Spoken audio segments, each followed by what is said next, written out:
Well, hello.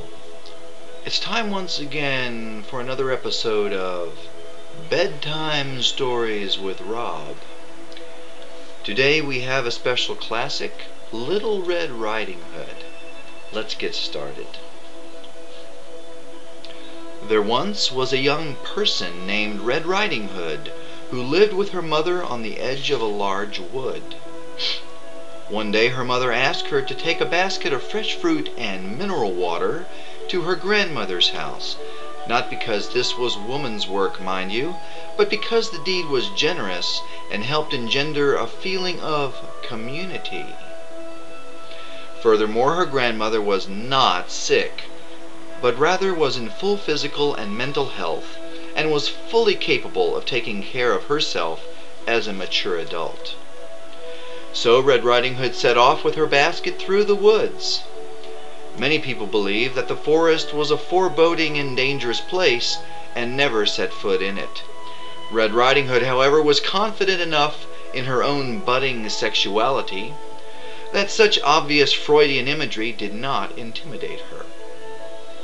On the way to Grandma's house, Red Riding Hood was accosted by a wolf who asked her what was in the basket, and she replied, "Some healthful snacks for my grandmother, who is certainly capable of taking care of herself as a mature adult."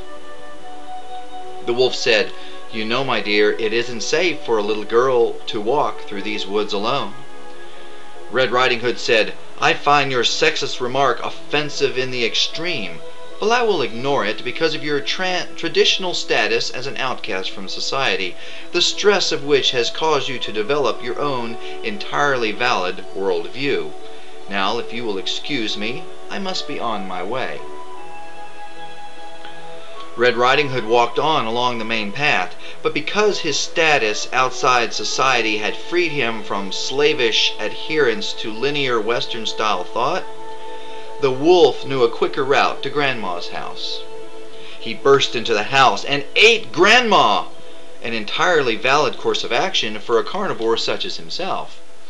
Then, unhampered by rigid traditionalist notions of what was masculine or feminine, he put on Grandma's nightclothes and crawled into bed.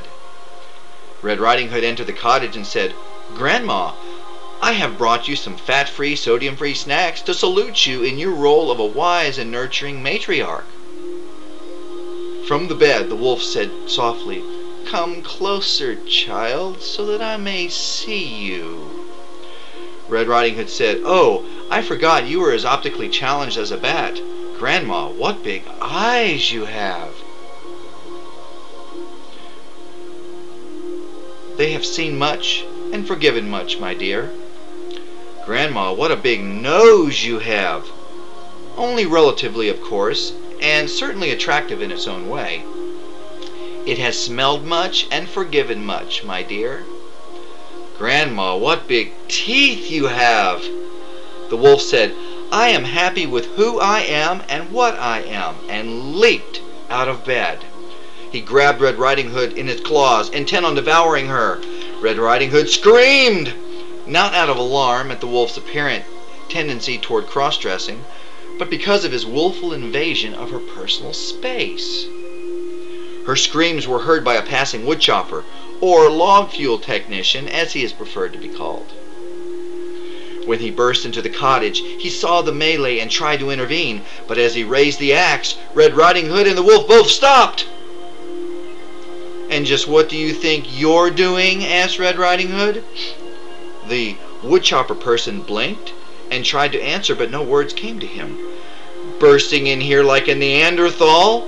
Trusting your weapon to do your thinking for you?" she exclaimed. "Sexist? Speciest? How dare you assume that women and wolves can't solve their own problems without a man's help?" When she heard Red Riding Hood's impassioned speech, Grandma jumped out of the wolf's mouth, seized the woodchopper person's axe, and cut his head off. After this ordeal, Red Riding Hood, Grandma, and the wolf felt a certain commonality of purpose.